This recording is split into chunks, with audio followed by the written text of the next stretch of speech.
All right, welcome back to the UJ Chevrolet pregame show. Todd Morris with you here on the Bulldog Radio Network. Time to sit down with UMS-Wright head football coach Terry Curtis for our pregame interview. And Coach, boy, another tough one last week. Williamson, 20-9 loss. Seems like there in the first half we had things going our way. Took advantage of a turnover from Williamson, and then boom, all of a sudden the kickoff return for a touchdown, and you're just like, oh my gosh! You got it. It just seemed to take the momentum out of it. The whole momentum, the whole game, and we've talked about it before how important special teams are. And I don't even think a touchdown pass or interception. I don't think anything changes momentum in a game quicker than the kicking game. Yeah, it may be returning one, it may be blocking one. It may just be as simple as missing an extra point. Yep. But you seem like everything you've done has been for naught now.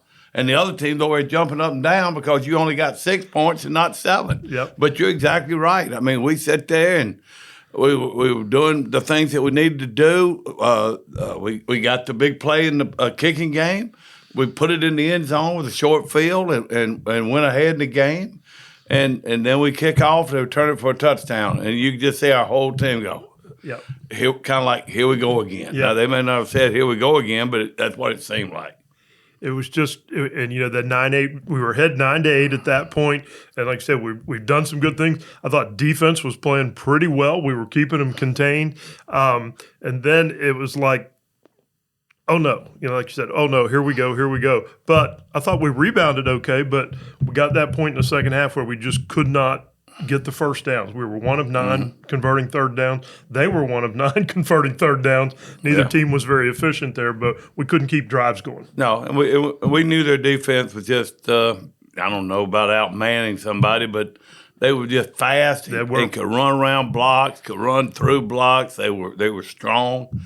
They're really good the whole way. It would not surprise me for them to beat Viger this week because of how good they are, on defense. Yeah. And they're a good team, and we just we need to win a game to get a little confidence. I think that's kind of fading a little bit. We've had a good week, cooler weather. Yeah, good week of practice this week with that. So, maybe we can get on a run here. I told them the story Monday about. Guys, we won a state championship one year with the third seed. Yeah. So all you got to do is get in the playoffs and start playing better than what we're playing, and we're close. Oh yeah, we're really close, man, with some different things. And the quarterback needs to play better. Bo had the fumble, which is very unusual. Yeah.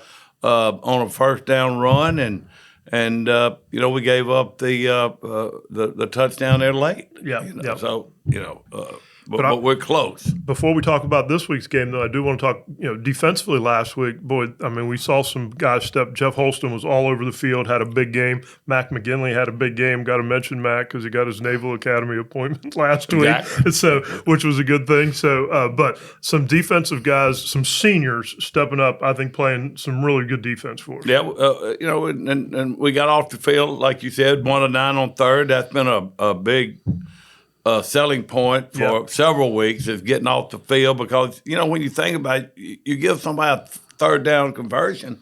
Now, that gives them 3 more downs at least, in a drive. So I thought we were better there in so many things. And Jeff, man, he had a great game.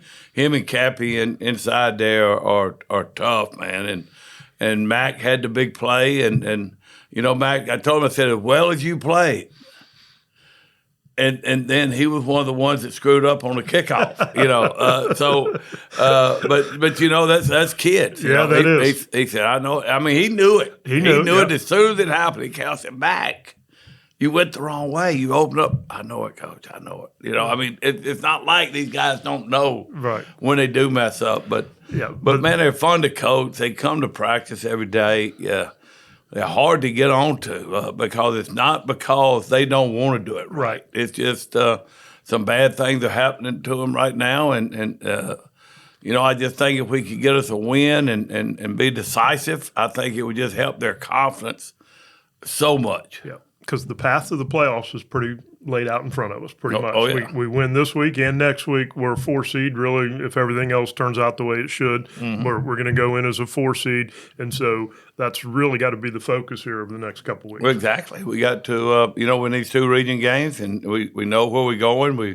We pretty much know one or 2 teams we're going to play. Yeah. I mean, so it's not real difficult at this point in the season. Some people only have like one more region game. Yeah. And so forth. So, we'll kind of know here in the next week or so where we are. But going to Elberta,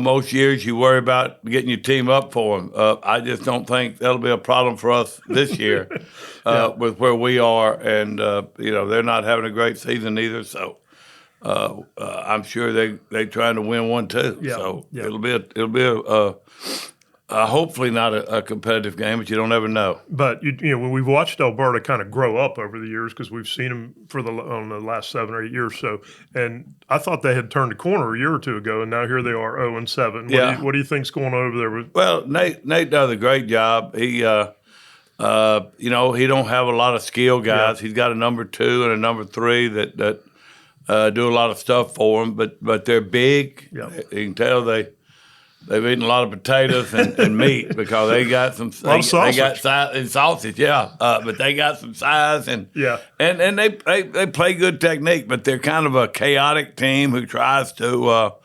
get you behind the chains with some of their. They like to stunt and like to send a lot of people and really come after you. So we've got to be ready for that part of it. Yeah. All right, Coach. As you said, what is the message to the team here? Can't look at that overall record. We're just focusing on what's ahead of us. What is your message to the team here in the next 2 weeks? We just need to get on a winning streak. Yeah. We need to win a few games, get our confidence. I told the kids, I said, y'all can do this. I said, y'all were 2 seconds from beating St. Paul's, who ended up being pretty good. I said, you played with Viger. You played with T.R. Miller. Yeah. All those teams are undefeated. Up to last week, 4 of the 5 teams that beat us were undefeated. And St. Paul's lost a close game to Saraland, which I think surprised a lot of people. Yeah. So those are good teams. And I still think we're a good team. Yeah. And we just got to play like it. We're turning the ball over average of 3 to 4 times a game, and we're not getting it. Yeah. Just like other night, other than the punt, defense did not get any turnovers again. Yeah. And Jay knows that, and that's been a lot of talk on that side of the ball about getting some turnovers. Yep. Well, all right, Coach.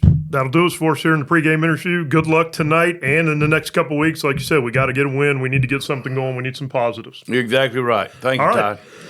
All right, Coach, thanks for joining us on the UJ Chevrolet pregame show. As always, look forward to hearing from you each and every week. So we'll be back in just a minute here on the UJ Chevrolet pregame show right here on the Bulldog Radio Network, Sports Talk, 99.5 Mobile, and iHeart radio station.